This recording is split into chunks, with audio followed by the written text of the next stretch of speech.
नमस्कार दोस्तों आज के वीडियो में हम डिस्कस करेंगे एनसीईआरटी मैथमेटिक्स क्लास 10 का chapter number 3 that is pair of linear equation के एक्सरसाइज नंबर 3.6 के क्वेश्चन नंबर 2 के बारे में। तो क्वेश्चन नंबर 2 पे 3 प्रॉब्लम दिया हुआ है। यहाँ पे हम वही 3 प्रॉब्लम को इस वीडियो में सॉल्व करेंगे, तो वीडियो ज़रूर एंड तक देखते रहिए। तो देखो दोस्तों यहाँ पे क्या है, तो यहाँ पे क्वेश्चन नंबर 2 पे है formulate the following problems as a pair of equations and hence find their solution। तो ये जो नीचे दिया हुआ है प्रॉब्लम, इसको हम क्या करेंगे, पहले इसका इक्वेशन निकालेंगे, उसके बाद इसको सॉल्व करेंगे। ठीक है, तो देखो क्वेश्चन नंबर 2 का 1 पे क्या है, Ritu can row downstream 20 kilometre in 2 hours and upstream 4 kilometre 2 hours. Find her speed in rowing in still water and speed in the current। तो यहाँ पे देखो क्वेश्चन में ऐसा बोला है कि सपोज ऐसा एक नदी है, ठीक है, तो यहाँ पे ऐसे पानी जा रहा है, तो रितु ने यहाँ पे स्विम कर रहा है। ठीक है, मान लिया ये ऐसे स्विम कर रहा है, तो यहाँ पे जब डाउन स्ट्रीम में जाएगा तो क्या होगा, ये पानी का जो स्पीड है ये तो ऑटोमेटिकली यहाँ पे ऐड हो जाएगा।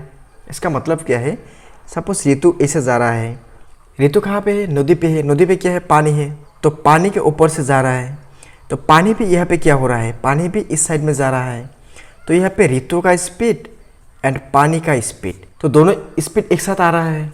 तो देखो, तो ऐसा होने से ऋतु का स्पीड होता है 20 किलोमीटर इन 2 आवर्स।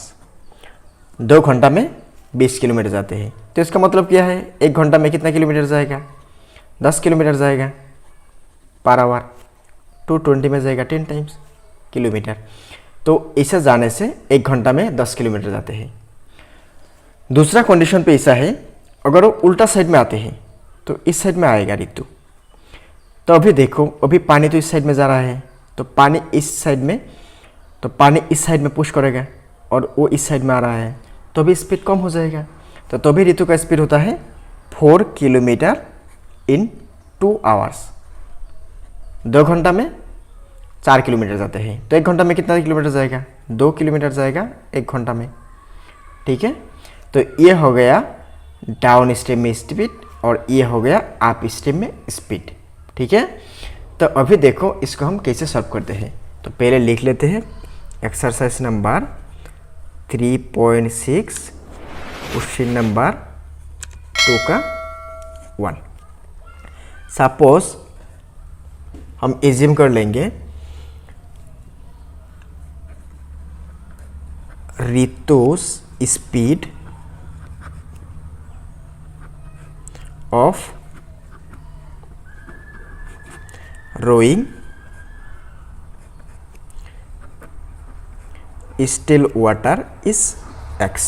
मान लिया स्पीड स्टिल वाटर में कितना है, x से, एंड सपोज एज्यूम कर लिया करंट वाटर में सपोज मान लिया y। ठीक है, तो अभी देखो स्पीड का फॉर्मूला क्या था, स्पीड इज इक्वल टू था डिस्टेंस डिवाइडेड बाय टाइम। तो टाइम इज इक्वल टू क्या आएगा, टाइम इज इक्वल टू आएगा डिस्टेंस बाय स्पीड, क्योंकि ये डिवाइड हो रहा है तो लेफ्ट में आएगा तो इनटू हो जाएगा स्पीड के साथ, तो स्पीड राइट साइड में जाएगा तो क्या होगा, इनटू था तो डिवाइड हो जाएगा। ठीक है, therefore Ritu's speed in downstream, downstream में ऋतु का स्पीड कितना होगा। तो देखो डाउन स्ट्रीम में क्या होगा, तो पानी का जो स्पीड है वो भी आएगा और ऋतु का जो स्पीड था वो भी आएगा, तो यहाँ पे क्या होगा, x प्लस वाई हो जाएगा। ठीक है, तो according to question x plus Y is equal to कितना आएगा, स्पीड कितना था टोटल, यहाँ पे क्वेश्चन पे दिया था 20 किलोमीटर जाते हैं 2 आवर्स में, इसका मतलब क्या है 10 किलोमीटर पर आवर्स, तो यहाँ पे हम लिख देंगे 10। ये होगा इक्वेशन 1। अभी उल्टा साइड में देखो, उल्टा साइड में होने से क्या होगा, यहाँ पे पानी का स्पीड है और इस साइड से ऋतु का स्पीड से, तो ऋतु का स्पीड से हम पानी का स्पीड को माइनस कर देंगे तो भी क्या होगा, उसका आप स्ट्रीम का स्पीड हो जाएगा। तो इसे लिखेंगे अगेन ऋतुस स्पीड इन आप स्ट्रीम। आप स्ट्रीम में कितना स्पीड होगा, तो देखो आप स्ट्रीम में क्या होगा, ऋतु का स्पीड था x और पानी का y, तो x minus Y is equal to कितना था, 4 किलोमीटर जाता है 2 घंटा में, तो 1 घंटा में कितना किलोमीटर जाएगा, 2 किलोमीटर, तो यहाँ पे आएगा 2। तो ये होगा इक्वेशन 2। तो अभी एक काम करो, इक्वेशन 1 एंड इक्वेशन 2 को जोड़ दो, तो इक्वेशन 1 प्लस इक्वेशन 2। इक्वेशन 1 का लेफ्ट साइड में था x प्लस वाई, इक्वेशन 2 का लेफ्ट साइड में था x माइनस वाई, तो इजिकल टू इक्वेशन 1 पे है 10 एंड 2 पे है 2। तो यहाँ पे इसको इसे लिख दो, तो x plus Y plus x plus के साथ माइनस कैंसिल करने से माइनस वाई, 10 प्लस 2 12। तो यहाँ पे ये प्लस वाई ये minus Y cancel, x plus x, तो ट्वाइस x इजिकल टू कितना आएगा, 12 आएगा। ठीक है, तो यहाँ पे हम इसको इसे लिखेंगे x इक्वल टू 12 इंटू है, तो यहाँ पे 2 डिवाइड हो जाएगा, तो x का वैल्यू कितना आ गया, यहाँ पे x का वैल्यू हो गया 6। तो इसका मतलब क्या है, x क्या था, x था स्टिल वाटर में ऋतु का स्पीड, तो वो हो गया 6 किलोमीटर पर आवर। अभी x का वैल्यू इक्वेशन 1 में पुट कर देते हैं हम।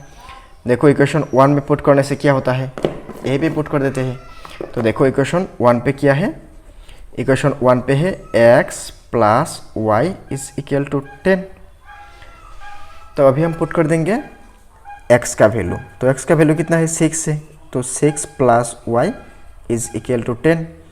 तो यहाँ पे y इज इक्वल टू 10, ये पॉजिटिव है तो राइट साइड में जाने से नेगेटिव हो जाएगा, तो y का वैल्यू हो जाएगा यहाँ पे 4। ठीक है, तो इसका मतलब क्या है, ऋतु का स्टिल वाटर में स्पीड है 6 किलोमीटर पर आवर एंड आरएंड वाटर में स्पीड है 4 किलोमीटर पर आवर। ठीक है दोस्तों, तो ये था क्वेश्चन नंबर 2 के 1।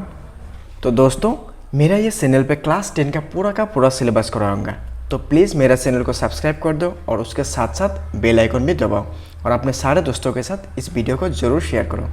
ठीक है दोस्तों, तो अभी देखो नेक्स्ट क्वेश्चन नंबर 2 पे क्या है।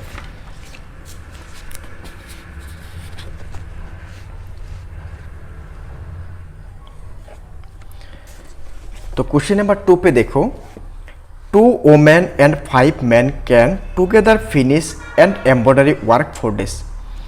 2 महिला और 5 आदमी क्या करता है, एक काम को कंप्लीट करने में 4 दिन लगता है। 3 women and 6 men को उसी काम को 3 दिन में कंप्लीट करता है। तो find the time taken 1 woman alone to the finish the work and also that taken by 1 man alone।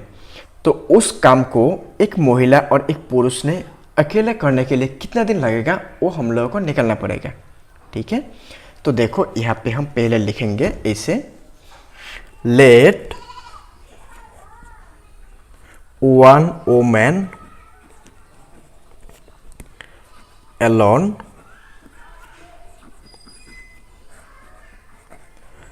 can finish the work in U days। Suppose मान लिया एक महिला को उस काम अकेला करने के लिए U days समय लगता है, and 1 man alone can finish the work in suppose V days। ठीक है, तो अभी देखो उस महिला ने एक दिन में कितना काम करेगा, तो वहाँ पे टोटल कितना दिन लगता है, यू डेज लगता है, तो एक दिन में उस यू का एक हिस्सा करेगा।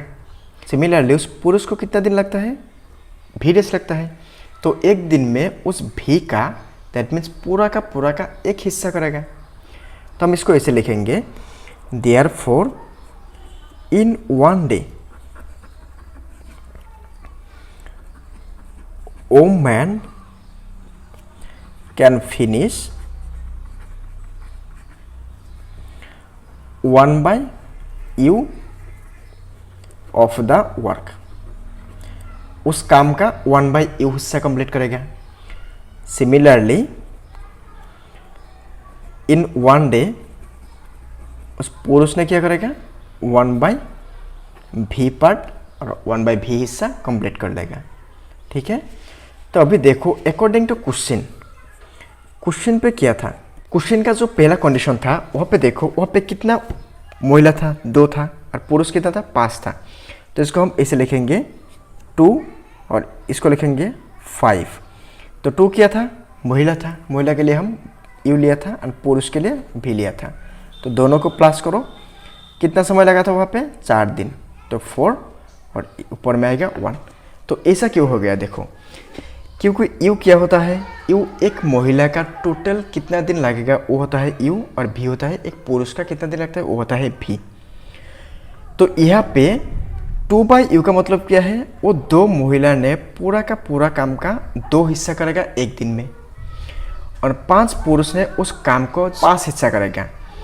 तो तभी क्या होगा, 4 दिन लगता है। तो 4 दिन का एक हिस्सा तभी कंप्लीट होगा। तो इसको दे देंगे इक्वेशन 1। पहले इसको ऐसे रख दो, तो इसको ऐसे लिखो। तो इसको तो हम ऐसे लिख सकते हैं 2 × 1/u, क्योंकि 2 के साथ 1 कैंसिल करने से 2, प्लस इसको हम ऐसे लिख सकते हैं 5 × 1/v = 1/4। अभी 1/u के बदले में हम लिखेंगे x एंड 1/v के बदले में हम लिखेंगे y।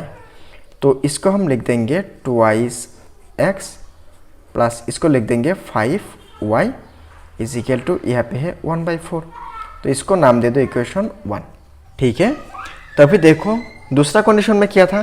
दूसरा कंडीशन में ऐसा था कि वहाँ पे 3 वोमेन, 3 वोमेन, दैट मीन्स 3 महिला एंड 6 मैन, 6 पुरुष उस काम को कंप्लीट करता है 3 दिन में। तो इसको ऐसे लिखो अभी। तो 3/u प्लस पुरुष था 6, तो 6/v कितना दिन लगा था, 3 दिन, तो 1/3 आएगा। तभी इसको ऐसे लिखो 3 × 1/u प्लस 6 × 1/v = 1/3। अभी 1/u के बदले में हम लिख देंगे x, 6 × 1/v के बदले में लिख देंगे y = 1/3। ये है इक्वेशन 2। अभी इक्वेशन 2 एंड 3 को हम सॉल्व करेंगे। तो इक्वेशन 1 के साथ एक 3 का इंटू कर देंगे और इक्वेशन 2 के साथ एक 2 का इंटू कर देंगे। तो ये 3 × 2 = 6 हो जाएगा, ये 2 × 3 = 6 हो जाएगा। ठीक है, तो देखो क्या होता है। तो यहाँ पे लिखो 1 × इक्वेशन 1 × 3। तो यहाँ पे आएगा 3 × 2x प्लस 5y = 3 × 1/4। तो यहाँ पे हो जाएगा 3 × 2 = 6x प्लस 3 × 5 = 15y।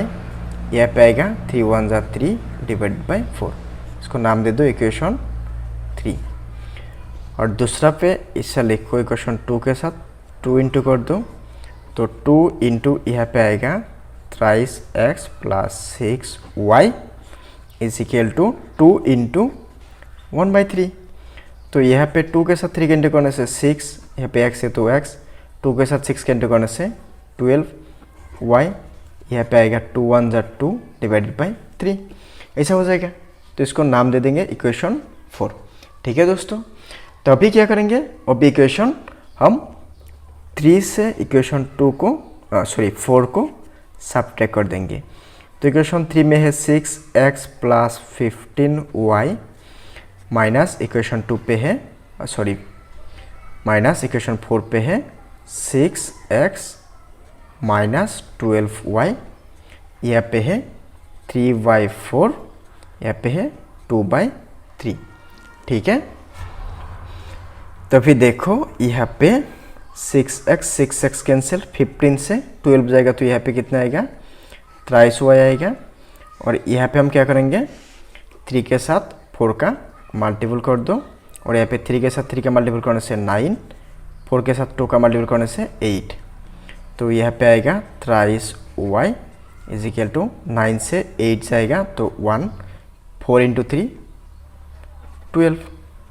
तो यहाँ पे 3 इंटू हो रहा है तो राइट साइड में जाने से क्या होगा, डिवाइड होगा, तो 1/12 इंटू 3 हो जाएगा। तो फिर y का वैल्यू कितना होगा, y इज इक्वल टू 1/36 हो जाएगा। तभी y का वैल्यू इक्वेशन 3 में पुट कर दो। तो इक्वेशन 3 में पुट करने से क्या होगा, इक्वेशन 3 में क्या है, इक्वेशन 3 पे है 6x plus 15y is equal to 3/4। ये है इक्वेशन 3। तो यहाँ पे लिखो 6x प्लस यहाँ पे है 15, y का वैल्यू कितना है 1/36 है। तो यहाँ पे 36 डिवाइड हो जाएगा, तो 15 में 3 जाएगा 5 टाइम एंड 36 में जाएगा 12 टाइम इज इक्वल टू 3/4। तो यहाँ पे लिखो 6x इज इक्वल टू 3/4। यहाँ पे 5/12 क्या है, पॉजिटिव है, तो राइट साइड में जाने से नेगेटिव हो जाएगा 5/12। ठीक है, तभी हम क्या करेंगे, ये दोनों को कैलकुलेशन कर देंगे। 6x is equal to 3/4 minus 5/12। तो यहाँ पे एक चीज़ देखो, यहाँ पे 4 है तो 4 के साथ 3 इंटू करने से 12 हो जाएगा, 3 इंटू कर दो तो यहाँ पे 6x आएगा, यहाँ पे कितना हो जाएगा 12, यहाँ पे है 9 माइनस 5/12। तो अभी दोनों का डिनोमिनेटर सेम हो गया, तो डिनोमिनेटर सेम होने से दोनों में से हम एक लिखते हैं और ऊपर में आएगा 9 माइनस 5, यहाँ पे है 6x। तो यहाँ पे इसको लिखो 6x इज इक्वल टू 9 से 5 जाएगा तो 4 डिवाइडेड बाई 12।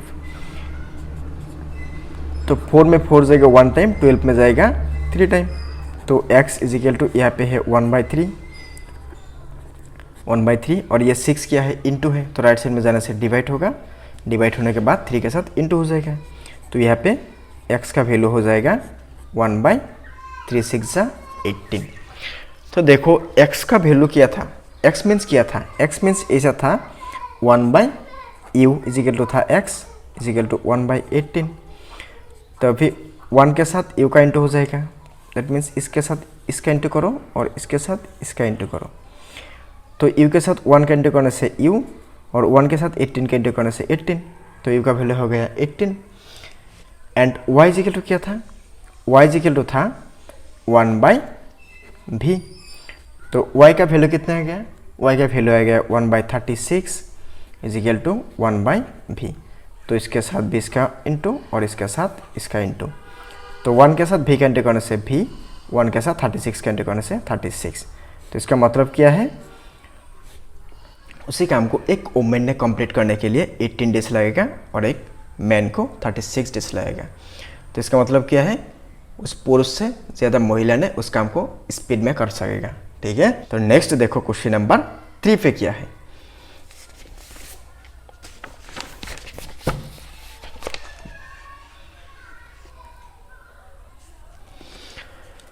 तो देखो यहाँ पे क्या है, 3 नंबर पे, Geetu travels 300 kilometre to her home partly by train and partly by bus. Geetu ने क्या करता है, 300 किलोमीटर ट्रेवल करता है वो बस से और ट्रेन से। She take 4 hours if she travel 60 kilometre train and the remaining bus. वो क्या होता है, 4 घंटा लगता है अगर 60 किलोमीटर वो ट्रेन से बाकी का बस से ट्रैवल करता है। तो if she travels 100 kilometre bye train and remaining the bus, अगर वो 100 किलोमीटर क्या होता है ट्रेन से ट्रैवल करता है एंड बाकी के बस से ट्रैवल करता है तो 10 मिनट ज़्यादा लगता है। तो find the speed of the train and बस सेपरेटली। तो बस का एंड ट्रेन का स्पीड सेपरेटली हम लोग को निकालना है यहाँ पे। तो पहले क्वेश्चन को अच्छे से समझो, क्वेश्चन को समझने से आंसर अपने आप आएगा। तो पहले क्वेश्चन को हम समझने के लिए ट्राई करेंगे। तो मान लिया सपोज यहाँ पे है गीतू का घर, ठीक है, और गीतू को यहाँ से सपोज यहाँ पे जाना है, ये है उसका डेस्टिनेशन। ठीक है, तो यहाँ से यहाँ तक डिस्टेंस कितना है, टोटल 300 किलोमीटर। तो फर्स्ट कंडीशन में गीतू ने क्या करता है 60 किलोमीटर, सपोज यहाँ से यहाँ तक मान लिया 60 किलोमीटर।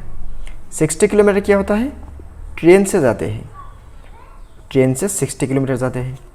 तो बाकी यहाँ से यहाँ तक डिस्टेंस कितना है, 300 से 60 जाएगा तो कितना आएगा 240 आएगा। तो 240 किलोमीटर कैसे जाते हैं, बस से जाते हैं। ठीक है दोस्तों, तो ये है केस 1 का कंडीशन। तो अभी देखो केस 2 का कंडीशन क्या है। सपोज यहाँ पे घर है, तो यहाँ से यहाँ तक जाना है, टोटल डिस्टेंस कितना है 300 किलोमीटर है टोटल डिस्टेंस। तो अभी क्या करता है, ट्रेन से 100 किलोमीटर जाते हैं। तो 100 किलोमीटर क्या होता है, ट्रेन से जाते हैं। तो यहाँ पे लिखो ट्रेन, ट्रेन से 100 किलोमीटर जाते हैं। तो बाकी का कितना रहा यहाँ पे 200 किलोमीटर। तो 200 किलोमीटर कैसे जाते हैं, 200 बस से जाते हैं। ठीक है, तो क्वेश्चन में ऐसा है, अगर 60 किलोमीटर ट्रेन से एंड बस से बाकी का डिस्टेंस जाते हैं तो 4 घंटा लगता है उसको, टोटल 4 आवर्स लगते हैं।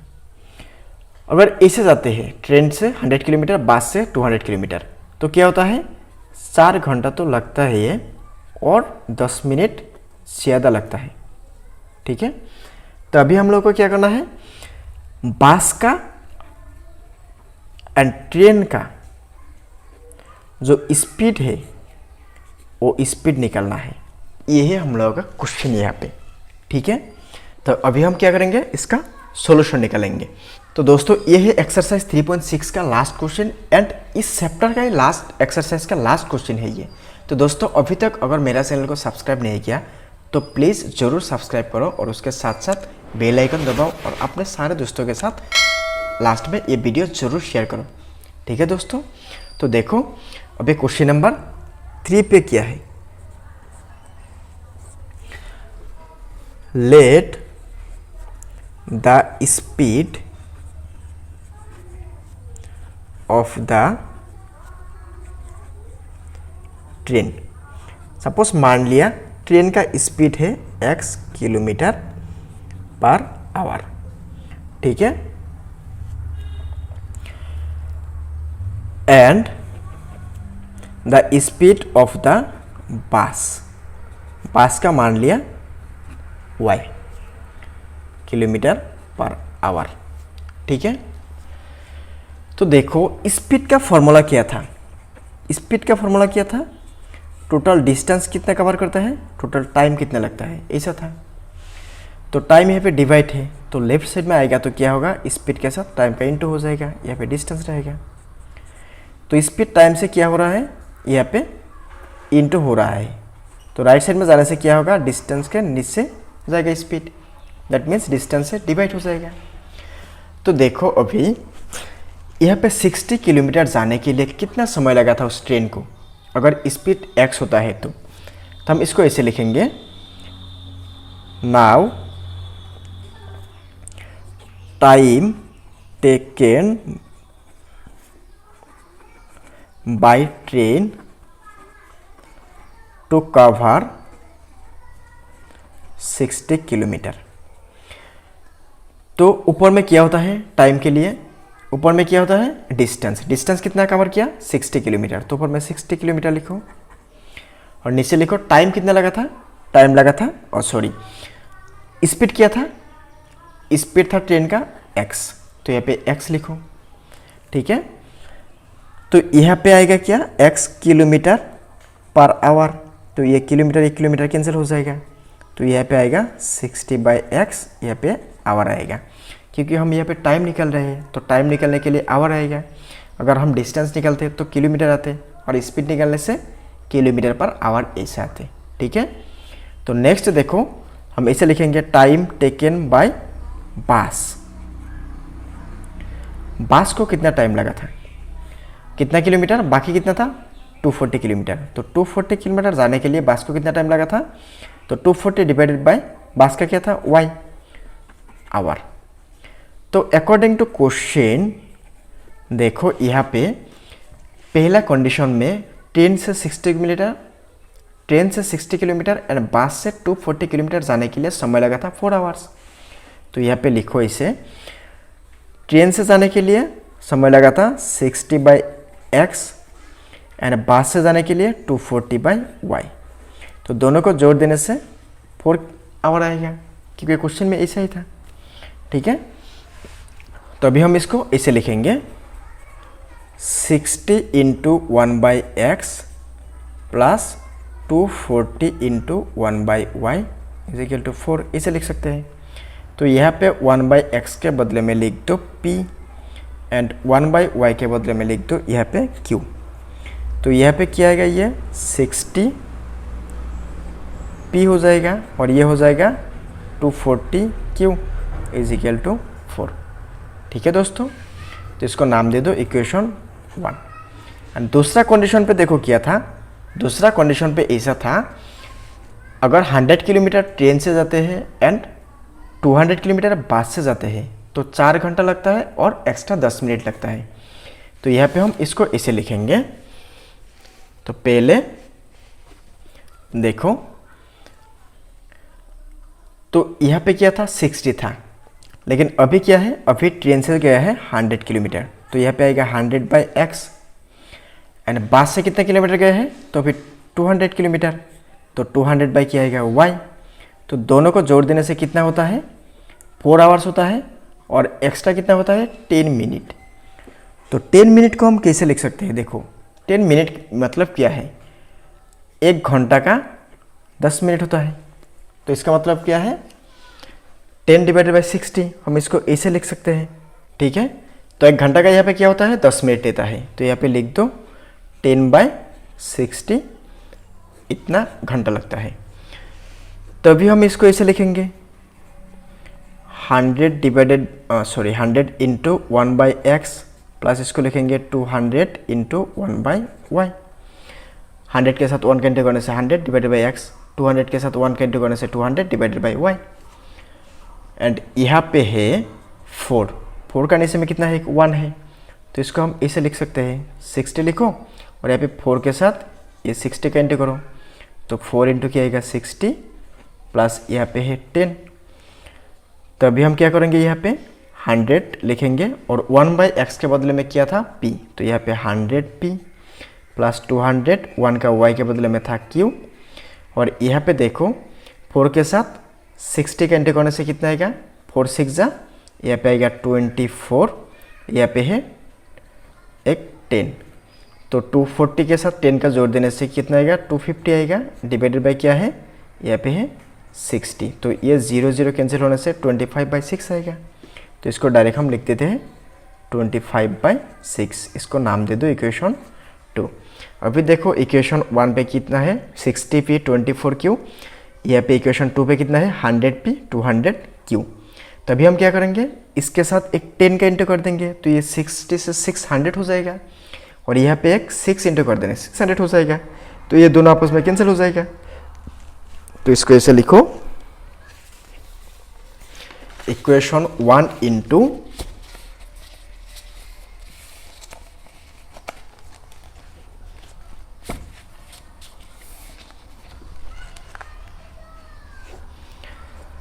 Equation 1 into 10। तो यहाँ पे था हमारा 10 इंटू यहाँ पे है 60p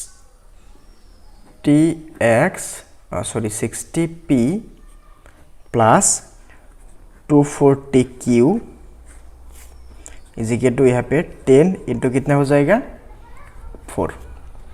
तो इसको लिखो ऐसे, 10 के साथ 60 का इंटू करने से 600p, यहाँ पे आएगा 240 और एक यहाँ पे 0 है तो 0q। तो यहाँ पे 10 के साथ 4 का इंटू करने से 40, तो इसको नाम दे दो इक्वेशन 3। और इक्वेशन 2 के साथ एक 6 का इंटू कर दो। तो इक्वेशन 2 में क्या था, इक्वेशन 2 में ऐसा था 6 इंटू यहाँ पे था 100p plus 200q is equal to यहाँ पे आएगा, तो फिर 6 इंटू ऊपर में था हम लोगों को 25 डिवाइडेड बाय नीचे में था 6। तो यहाँ पे 6 के साथ 100 के इंटू करने से 600p प्लस 2 के साथ 6 कैंसिल करने से 1200, यहाँ पे है क्यू, और यहाँ पे ये 6 कैंसिल होने से 25, ये है इक्वेशन 4। तो अभी इक्वेशन 3 से इक्वेशन 4 को सब्ट्रैक्ट कर दो।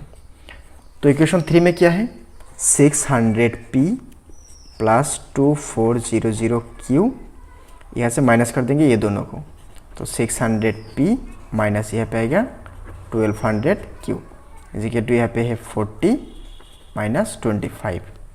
तो ये 600 कैंसिल, तो यहाँ पे 24 से 12 जाएगा तो कितना आएगा 12 आएगा। यहाँ पे 2 0 है तो 2 0 लिख दो क्यू। इसका मतलब क्या है 2400 से 1200 जाएगा तो 1200 क्यू आएगा इजिकल टू 40 से 25 जाएगा तो कितना आएगा, तो यहाँ पे आएगा 15। तो क्यू का वैल्यू कितना हो गया यहाँ पे 15 डिवाइडेड बाय 1200। ओके, तो यहाँ पे 15 में 15 जाएगा 1 टाइम, यहाँ पे जाएगा 80 टाइम। तो इसको इसे लिखो Q इज इक्वल टू 1/80। तो देखो Q मीन्स क्या था, Q मीन्स हमारा था 1/y इज इक्वल टू 1/80। तो यहाँ पे एक काम करो, तो इसके साथ इसका इंटू और इसके साथ इसका इंटू, तो y के साथ 1 का इंटू करने से y एंड 1 के साथ 80 का इंटू करने से 80। तो ये हो गया हमारा बास का स्पीड। तभी हम क्या करेंगे, अभी Q का वैल्यू इक्वेशन 3 में पुट कर देंगे। तो देखो इक्वेशन 3 में पुट करने से क्या होता है, तो यहाँ पे लिखो पहले इक्वेशन 3 को। इक्वेशन 3 पे था 600p plus 2400q is equal to 40। तो यहाँ पे लिखो 600p प्लस 2400q। तो q का वैल्यू क्या है 1/80 है, तो यहाँ पे लिखो 2400 इंटू 1/80। तो ये 0 0 कैंसिल हो जाएगा, तो 8 में 8 जाएगा 1 टाइम, 24 में जाएगा 3 टाइम, यहाँ पे 0 था एक, तो 0 इज इक्वल टू है 40। तो यहाँ पे इसको लिखो 600p 30 into 1 that means 30 is equal to 40। तो यहाँ पे 600p लिखो, यहाँ पे है 40, ये पॉजिटिव है तो राइट साइड में जाने से नेगेटिव 30। तो यहाँ पे आएगा 40 से 30 जाएगा तो 10, यहाँ पे 600 क्या हो रहा है इंटू, तो राइट साइड में जाने से डिवाइड 600 और यहाँ पे है p। तो ये 0 0 कैंसिल होने से तो p का वैल्यू कितना हो जाएगा 1/60। तो p मीन्स क्या था, p मीन्स था 1/x, तो यहाँ पे आएगा 1/60। तो इसके साथ इसका इंटू करो और इसके साथ इसका इंटू करो, तो x के साथ 1 का इंटू करने से x और 1 के साथ 60 का इंटू करने से 60 एंड y का वैल्यू था यहाँ पे 80। तो इसका मतलब क्या है, ये था ट्रेन का स्पीड और ये था बस का स्पीड। तो यहाँ पे क्या है, यहाँ पे ट्रेन का स्पीड बस का स्पीड से कम है। तो नॉर्मली क्या होता है, नॉर्मली ऐसा होता है कि बस का स्पीड कम होता है, ट्रेन का बस से थोड़ा ज़्यादा होता है। तो यहाँ पे छोड़ो, ये एक प्रॉब्लम था, हम लोग इसको सॉल्व कर दिया। हम लोग को यहाँ पे काम था ट्रेन का स्पीड कितना है, बस का स्पीड कितना है वो निकलना। तो बाकी छोड़ो। तो दोस्तों नेक्स्ट वीडियो में हम चैप्टर नंबर 4 के बारे में डिस्कस करेंगे, दैट इज़ क्वाड्रेटिक इक्वेशन के बारे में डिस्कस करेंगे। तो दोस्तों आई होप वीडियो अच्छा लगा तो ज़रूर एक लाइक करना, उसके साथ साथ मेरा ये चैनल सब्सक्राइब करके ही जाना और अपने सारे दोस्तों के साथ इस वीडियो को ज़रूर शेयर करना। तो मिलते हैं अगले वीडियो में, थैंक यू।